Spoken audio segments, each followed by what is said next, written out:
अस्सलाम वालेकुम students, welcome back to my YouTube channel SLO's Academy. I am your physics teacher and today we are going to discuss about 11th class physics chapter number 5 that is work and energy. बच्चों, आज की video का topic है 5.4 that is work energy principle. तो last वाली video में हमने discuss किया था इसके बारे में एंड पे वीडियो के थोड़ा सा, और आज हम इसको कम्प्लीटली डिस्कस करने जा रहे हैं वर्क एनर्जी प्रिंसिपल को। तो बेटा, जैसा कि आपको पता है कि किसी भी प्रिंसिपल की ना एक स्टेटमेंट होती है सबसे पहले। तो सबसे पहले हम इस प्रिंसिपल की स्टेटमेंट देखते हैं। The net work done on a body is equal to change in its kinetic energy. किसी भी बॉडी के ऊपर जो हम टोटल वर्क डन करते हैं, नेट हम टोटल को बोलते हैं, जो टोटल वर्क डन करते हैं वो इक्वल होता है change in its kinetic energy के। ठीक है, यानी किसी बॉडी के ऊपर जब हम वर्क करेंगे तो उसकी काइनेटिक एनर्जी चेंज होगी। ठीक है, और मैथमेटिकली भी हम इसे इसी तरह से लिख सकते हैं, W net is equal to change in kinetic energy. और चेंज का आपको पता है कि हम लिखते हैं final value minus initial value, यानी काइनेटिक एनर्जी की final value minus kinetic energy की इनिशियल वैल्यू। अब इसके बाद हमारे पास इसकी एक्सप्लेनेशन आ जाती है। सो व्हेन अ फोर्स या when a net force acts on a body it performs work that changes the kinetic energy of the body. तो जब हम किसी भी ऑब्जेक्ट के ऊपर, किसी भी बॉडी के ऊपर फोर्स लगाते हैं तो क्या हो रहा है, हम उसके ऊपर वर्क परफॉर्म कर रहे हैं। ठीक है, और वो जो वर्क है ना वो जाकर उसकी काइनेटिक एनर्जी को चेंज करेगा। अब इसको आप इस तरह से समझ सकते हैं कि फॉर एग्जांपल अगर कोई भी ऑब्जेक्ट आपके पास मूव कर रहा है, ठीक है, और आप उस मूविंग ऑब्जेक्ट के ऊपर फोर्स लगाते हैं, तो क्या होगा कि आप जब उसके ऊपर फोर्स लगाएंगे यानी आप उसके ऊपर वर्क कर रहे हैं, और जब आप वर्क कर रहे हैं तो उसकी काइनेटिक एनर्जी चेंज हो जाएगी। यानी पहले जो उसकी काइनेटिक एनर्जी होगी ड्यू टू इट्स मोशन, वो चेंज होके या तो इंक्रीज हो जाएगी या डिक्रीज हो जाएगी। अब ये डिपेंड करता है कि वर्क किस टाइप का। ठीक है, क्योंकि हमने वर्क की 3 टाइप्स पढ़ी थी, एक था हमारे पास positive work, negative work and zero work. तो अगर वर्क हमारा पॉजिटिव होता है तो हमारे पास जो काइनेटिक एनर्जी का चेंज है वो किसी और तरह का आएगा। अगर हमारा वर्क नेगेटिव होगा तो काइनेटिक एनर्जी का चेंज किसी और तरह का आएगा। तो वो मैंने यहाँ पे लिखा है कि if work is positive kinetic energy increases. अगर हमारा वर्क पॉजिटिव है तो काइनेटिक एनर्जी इंक्रीज होती है। और पॉजिटिव वर्क का बेटा मतलब ये है कि हमारे पास जो है फोर्स और डिस्प्लेसमेंट की डायरेक्शन सेम है। ठीक है, पॉजिटिव वर्क में हमने ये पढ़ा था कि फोर्स और डिस्प्लेसमेंट की डायरेक्शन सेम हो, और दूसरे लफ्जों में जो एंगल है वो 0 और 90 के दरमियान है। ठीक है, 90 नहीं होगा, यानी 90 से कम है, 0 और 90 के दरमियान का एंगल होगा फोर्स और डिस्प्लेसमेंट के अंदर। ये हमने टाइप्स ऑफ वर्क वाले टॉपिक के अंदर पढ़ा था। ठीक है, तो if work is positive kinetic energy increases, यानी ऑब्जेक्ट क्या है, स्पीड अप हो जाएगा। स्पीड अप क्यों हो जाएगा, काइनेटिक एनर्जी इंक्रीज होगी, और काइनेटिक एनर्जी के फार्मूला हमारे पास होता है हाफ mv², यानी काइनेटिक एनर्जी इंक्रीज होगी तो वेलोसिटी भी इंक्रीज हो जाएगी, स्पीड भी इंक्रीज हो जाएगी। ठीक है, इफ वर्क इज नेगेटिव, अगर हमारा वर्क नेगेटिव होता है यानी कि हमारे पास फोर्स और डिस्प्लेसमेंट की डायरेक्शन अपोजिट है, या फिर हमारे पास एंगल क्या बन रहा है, 90 से ग्रेटर है और 180 से लेस देन है। ठीक है, अगर इस तरह का एंगल आ रहा है फोर्स और डिस्प्लेसमेंट के दरमियान तो हमारा वर्क नेगेटिव होता है, और अगर हमारा वर्क नेगेटिव हो काइनेटिक एनर्जी डिक्रीज होती है।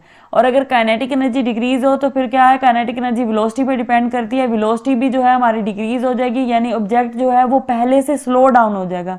पहले जो उसकी मोशन है या पहले जो उसकी काइनेटिक एनर्जी है, वेलोसिटी है, वो कम होके स्लो डाउन हो जाएगा। ठीक है, तो ये हमारे पास जो है वर्क पे डिपेंड करता है। इसके बाद बेटा हम ये कह सकते हैं कि this theorem is also applicable for potential energy, यानी हम इसको काइनेटिक एनर्जी के लिए डिस्कस कर रहे हैं ना यहाँ पर, लेकिन हमारे पास जो टॉपिक का नाम है वो है वर्क एनर्जी प्रिंसिपल। तो एनर्जी तो हमारे पास काइनेटिक भी होती है, पोटेंशियल भी होती है, लेकिन हम इसको सारा जो थ्रू आउट डिस्कस करेंगे ना इस टॉपिक में, वो काइनेटिक को ही लेके डिस्कस करेंगे।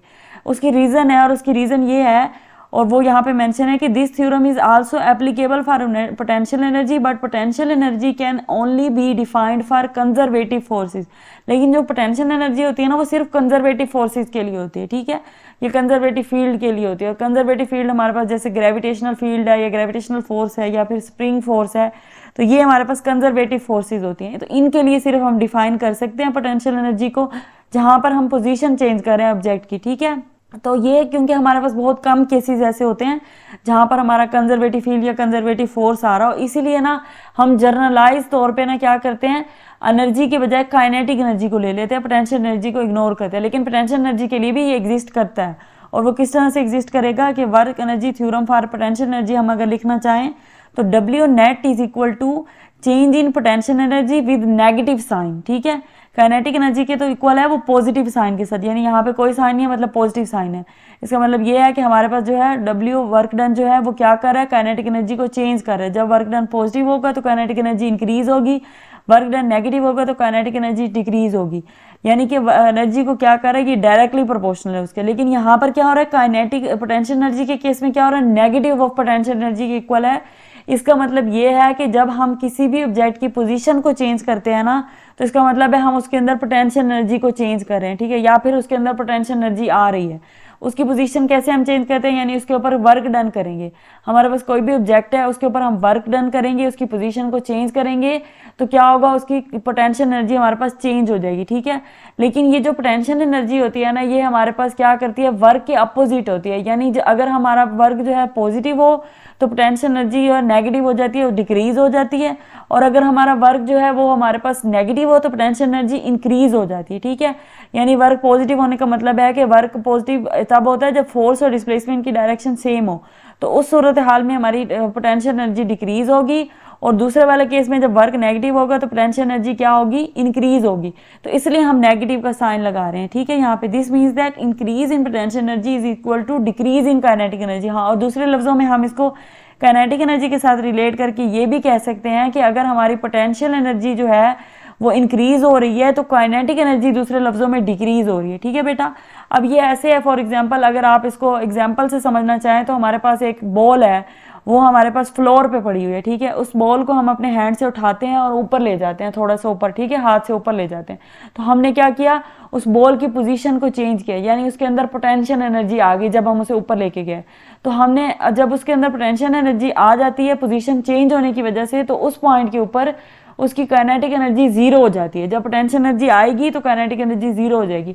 और अगर हम बॉल को ड्रॉप करते हैं और वो नीचे आके गिरती है, तो अब क्या हो गया, अब जब ड्रॉप करेंगे वो मूव करती हुई नीचे आएगी, अब उसके अंदर काइनेटिक एनर्जी आ गई है और पोटेंशियल एनर्जी जो है वो जीरो हो गई है, ठीक है। अब उसके अंदर काइनेटिक एनर्जी, तो यानी कि जब काइनेटिक एनर्जी होती है तब पोटेंशियल एनर्जी नहीं होती, और जब पोटेंशियल एनर्जी होती है तब काइनेटिक नहीं होती। तो इसलिए ये जो है ना वो अपोजिट है, और इसी तरह से इनका जो चेंज है ना वो भी अपोजिट है, इसलिए हमने यहाँ पर नेगेटिव साइन लगाया है, ठीक है। नेक्स्ट बेटा हमारे पास टॉपिक है 5.4.1 that is work energy theorem in resistive medium. यानी इसी वर्क एनर्जी थ्योरम को हम रेजिस्टिव मीडियम के अंदर देखते हैं। तो आपको पता है मीडियम जो है, हम जैसे हमारे पास एयर एक मीडियम है या वाटर हमारे पास एक मीडियम है, तो इस तरह की चीज़ों को हम मीडियम कहते हैं, ठीक है। और रेजिस्टिव मीडियम का मतलब है कि ऐसा मीडियम जो रेजिस्ट कर रहा है, यानी उसके अंदर रेजिस्टिव फोर्स है। यानी रेजिस्टिव फोर्स का मतलब ये है कि अगर हमारा ऑब्जेक्ट मूव कर रहा है तो रेजिस्टिव मीडियम के अंदर जो फोर्स है वो उसकी मोशन को रोकने की कोशिश कर रही है, ठीक है। तो इसलिए सबसे पहले यहाँ पर मैंने रेजिस्टिव फोर्स को डिफाइन किया है, जो कि ऑफर करता है हमारे पास रेजिस्टिव मीडियम। तो रेजिस्टिव फोर्स को हम इस तरह से डिफाइन कर सकते हैं कि resistive force is a force that always opposes the motion and removes energy from a moving object. Oppose करने का मतलब क्या है कि मोशन को अपोज करिए, यानी कि काइनेटिक एनर्जी को रिड्यूस करिए, क्योंकि मोशन को अगर वो रिड्यूस करेगी ना, तो दूसरे लफ्जों में मोशन जो है उसमें काइनेटिक एनर्जी होती है। जब किसी भी ऑब्जेक्ट के पास मोशन हो तो हमारी काइनेटिक एनर्जी भी रिड्यूस हो रही है। तो इसीलिए बेटा मैंने यहाँ पे लिखा है कि and removes energy from a moving object, यानी कि उसकी मोशन को अपोज करने के साथ साथ जैसे काइनेटिक एनर्जी रिड्यूस हो रही है, यानी काइनेटिक एनर्जी को वो रिमूव करती है रेजिस्टिव फोर्स, ठीक है। तो इसकी एग्जांपल जो है वो हमारे पास आ जाती है फ्रिक्शन ऑन स्लाइडिंग ऑब्जेक्ट। यानी अगर कोई भी ऑब्जेक्ट हमारे पास किसी भी सरफेस के ऊपर स्लाइड कर रहा है और वो सरफेस स्मूथ नहीं है, ठीक है, क्योंकि स्मूथ सरफेस के ऊपर फ्रिक्शन नहीं होती।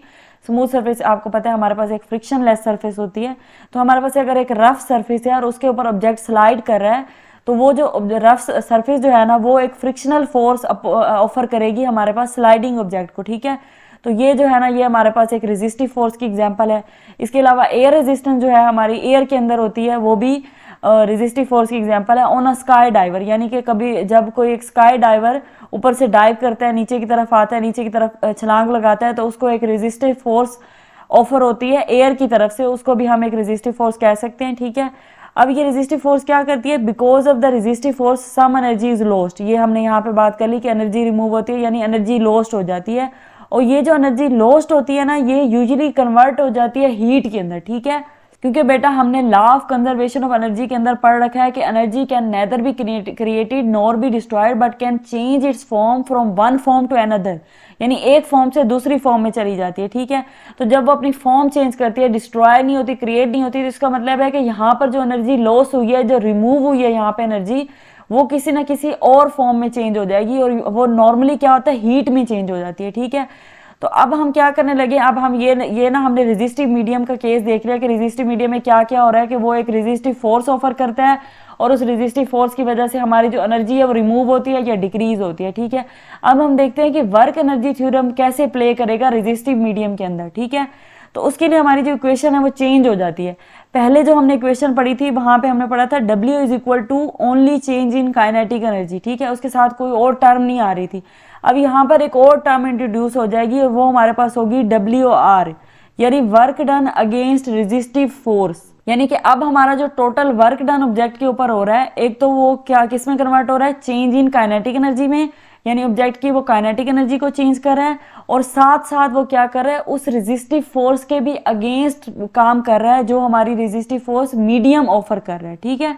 यानी इसको आप एक एग्जाम्पल से ऐसे समझ सकते हैं कि फॉर एग्जाम्पल आप सपोज करें कि एक स्काई डाइवर जो है वो फॉल करता है कांस्टेंट स्पीड के ऊपर, यानी ऊपर से डाइव करता है कांस्टेंट स्पीड के साथ, ठीक है।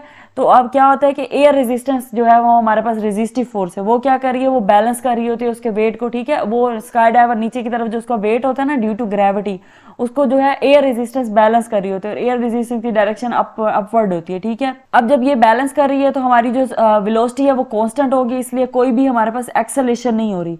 अब इस केस के अंदर अगर हम वर्क कैलकुलेट करना चाहें तो वर्क कौन कर रहा है, वर्क कर रही है ग्रेविटी, ठीक है। वर्क जो है ना, वर्क डन बाय ग्रेविटी, वो इक्वल होगा किसके इक्वल होगा, हमारे पास चेंज इन काइनेटिक एनर्जी के प्लस WR के। तो यहाँ पे मैंने लिखा है work done by gravity is equal to work done against air resistance, ठीक है। यानी कि हमने क्या लिखा है, work done against air resistance का मतलब है इस वाली टर्म को लिखा है WR को, क्योंकि ये टर्म क्या कर रही है, ये हमें रिप्रेजेंट कर रही है work done against resistive force, और यहाँ पर एयर रेजिस्टेंस रेजिस्टिव फोर्स है, तो हमारा जो वर्क डन बाय ग्रेविटी यानी टोटल वर्क है ना W, वो इक्वल आ रहा है WR के, यानी work done against air resistance के। अब सोचने की बात यह है कि चेंज इन काइनेटिक एनर्जी इस केस में क्यों नहीं हुआ, क्योंकि हमारा जो टोटल वर्क है हमने वो पढ़ा था change in kinetic energy plus work done against जो है वो रेजिस्टिव फोर्स इसके इक्वल होता है। तो चेंज इन काइनेटिक एनर्जी बेटा इसलिए नहीं हुआ क्योंकि हमारे पास यहाँ पे हमने कहा कांस्टेंट स्पीड है। जब स्पीड कांस्टेंट है, ठीक है, और मास भी कांस्टेंट होगा स्काई डाइवर का ड्यूरिंग द उसकी डाइव, वो चेंज तो नहीं हो रहा ना, तो मास भी कांस्टेंट है, स्पीड भी कांस्टेंट है, और काइनेटिक एनर्जी हमारे पास यार मास पे डिपेंड कर रही है स्पीड पे। जब वो दोनों कांस्टेंट है तो चेंज नहीं आ रहा, ठीक है ना, काइनेटिक एनर्जी के अंदर चेंज नहीं आ रहा, तो इसलिए जो टोटल वर्क डन है ना वो हमारा टोटल का टोटल कहाँ यूटिलाइज हो रहा है, अगेंस्ट द ग्रेविटी। इसलिए हम ये लिख सकते हैं कि work done by gravity is equal to the work done against air resistance, ठीक है। और ये मैंने यहाँ पर वही इसी चीज को लिखा था कि W हमारा टोटल वर्क डन है बाय अप्लाइड फोर्स, और WR है work done against resistive force. So WR is equal to W minus change in kinetic energy. अगर हम WR की वैल्यू कैलकुलेट करना चाहें तो इसको उधर जाके माइनस कर देंगे और ये हमारे पास WR की वैल्यू निकल आएगी। तो ये बेटा हमारे पास थ्योरम बन जाता है वर्क एनर्जी थ्योरम जो है रेजिस्टिव मीडियम के अंदर जाके W is equal to change in kinetic energy plus work done against resistive medium. तो ये सिंपल सा हमारा टॉपिक है, इसके अंदर कोई ज़्यादा खास कंसेप्ट नहीं है। आप इसको अच्छे तरीके से नोट्स को भी देखेंगे तो आपको समझ आ जाएगा कि इस कंसेप्ट के अंदर क्या आ रहा है, ठीक है।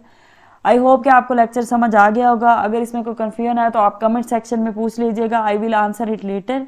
Thank you so much.